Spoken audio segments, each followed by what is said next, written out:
What if I told you that a boring life could be the secret to happiness? I know it sounds strange, but hear me out. Studies show that people who embrace simplicity and routine are often happier and less stressed than those who are constantly chasing excitement. In fact, did you know the average person owns over 300,000 items? No wonder we feel overwhelmed. We live in a world that pushes us to want more, do more, and be more.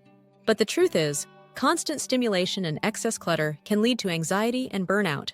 Minimalism offers a different path, a way to clear out the noise and focus on what really matters.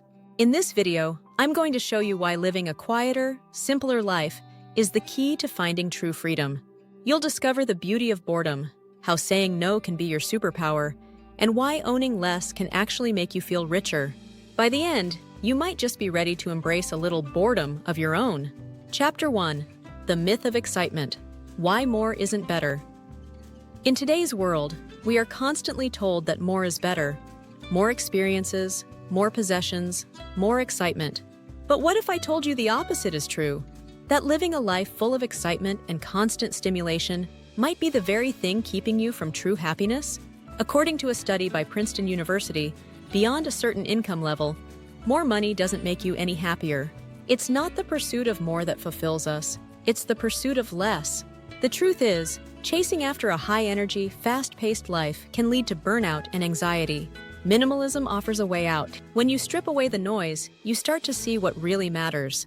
You begin to notice that having fewer things and fewer distractions allows you to focus on what you actually love. There's a famous quote by Henry David Thoreau: "Our life is frittered away by detail. Simplify, simplify." Thoreau was onto something. The more we add to our lives, the more we lose sight of what's truly important. But let's be real. Minimalism doesn't mean you have to live in an empty room or give up everything fun.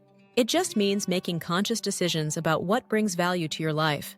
By clearing away the excess, you create space for the things that truly matter, like meaningful relationships and passions. Minimalism is about intentionality. It's not about depriving yourself, it's about choosing what to focus on. And often, less distraction means more clarity. So if you're feeling overwhelmed by all the more in your life, it might be time to step back and embrace a bit of boredom. Chapter 2. The Beauty of Boredom. Finding Clarity in Stillness. We've been trained to avoid boredom like the plague. But here's the thing. Boredom is actually good for you. Neuroscientist Dr. Sandy Mann, author of The Upside of Downtime, says that boredom sparks creativity and allows your brain to rest. When your mind is free from distractions, it starts to wander, and that's when your most creative ideas emerge. Think about it. Some of the world's greatest minds, like Steve Jobs, praised boredom for its power to inspire creative thought. Jobs would often take long walks in silence, allowing his mind to roam freely. It's in those quiet moments that innovation is born. Another benefit of embracing boredom is that it helps you practice mindfulness. Without the constant buzz of distractions, you can be more present in the moment. And mindfulness is scientifically proven to reduce stress, increase focus, and improve overall well-being. In fact, a Harvard study found that people spend 47% of their time thinking about something other than what they're doing, and it makes them unhappy. Boredom forces you back into the moment, and that's where real peace lives. So instead of filling every moment with activity, consider welcoming those quiet moments. Sit with your thoughts. Allow yourself to get bored. It's in those boring moments that you'll find your greatest clarity and peace. Take a second to subscribe, and we'll dive straight back into the rest of the video. Chapter 3. Decoding Digital Detox. Disconnect to reconnect. Let's face it, we're addicted to our devices. A study by Deloitte found that the average person checks their phone 96 times a day. That's almost once every 10 minutes. Our constant connection to technology might feel exciting, but it's leaving us exhausted, distracted, and mentally cluttered. Enter the digital detox. It might sound extreme, but taking regular breaks from technology is crucial if you want to live a minimalist lifestyle. When you disconnect from screens, you give your brain space to breathe. You stop comparing your life to others on social media, and you reconnect with what's happening around you. A great way to start is by setting aside no-tech zones or times during your day. For example, keep your bedroom a phone-free space. Studies show that people who sleep with their phones in another room experience better sleep quality. Or try scheduling regular screen-free hours, maybe during meals or before bed. This gives your brain the chance to unwind, free from constant digital stimulation. Minimalism isn't just about getting rid of physical stuff. It's also about decluttering your mental space. And trust me, nothing clutters your mind faster than constant notifications and endless scrolling. A digital detox helps you reconnect with your surroundings, your thoughts, and the people around you. It's about being present and intentional in how you spend your time. So, the next time you're tempted to reach for your phone, ask yourself, is this adding value to my life or just another distraction? Chapter 4. Intentional Living. Why saying no is your superpower. One of the most powerful strategies in minimalism is learning to say no. In a world that celebrates busyness, it can feel like we're supposed to say yes to every opportunity, event, and commitment. But the truth is, saying no gives you control over your time and energy. In his book, Essentialism, Greg McKeown says, "If you don't prioritize your life, someone else will." It's a simple but powerful reminder that every time you say yes to something you don't want to do, you're saying no to something that might truly matter.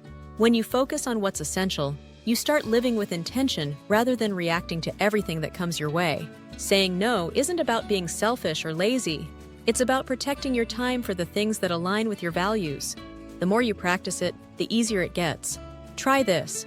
Before agreeing to something, ask yourself, will this add value to my life? If the answer is no, don't be afraid to decline. Here's a surprising fact. According to a study from the University of California, people who struggle to say no are more likely to experience stress and burnout. The mental freedom that comes from setting boundaries is key to a minimalist mindset. Intentional living also means being selective about what you allow into your space, your schedule, and even your mind. By eliminating unnecessary commitments, you create room for what truly lights you up. You don't need to fill your life with stuff or activities to feel fulfilled. Sometimes, the best use of your time is simply doing less. Chapter 5. The Quiet Mind. How Simplicity Leads to Inner Peace. A cluttered life often leads to a cluttered mind. Have you ever noticed how much better you feel when your space is clean and organized? That's not just a coincidence. Research shows that physical clutter can lead to increased stress. A study by the University of California found that women who described their homes as cluttered had higher levels of cortisol, the stress hormone. This is where minimalism shines. By simplifying your environment, you also simplify your mind. When you reduce the noise, whether it's physical clutter, endless tasks, or emotional baggage, you create space for peace. Joshua Becker, author of The More of Less, talks about how minimalism isn't just about owning less stuff. It's about creating a life of purpose. When you declutter your life, you make room for clarity, focus, and inner peace. It's about shifting your mindset from "what else can I get" to "what do I truly need?" Here's an easy strategy. Start with just one area of your life, like your closet, your workspace, or your morning routine. Ask yourself what's necessary and what's simply adding to the noise. You'll be surprised how much lighter you feel once you start letting go. Minimalism encourages mindfulness. The quieter your surroundings, the more in tune you become with your thoughts and feelings. It allows you to reflect, recharge, and reconnect with yourself. And remember, peace doesn't come from filling your life with more things. It comes from removing what doesn't serve you. Your subscription helps us create more awesome videos. Click that button now.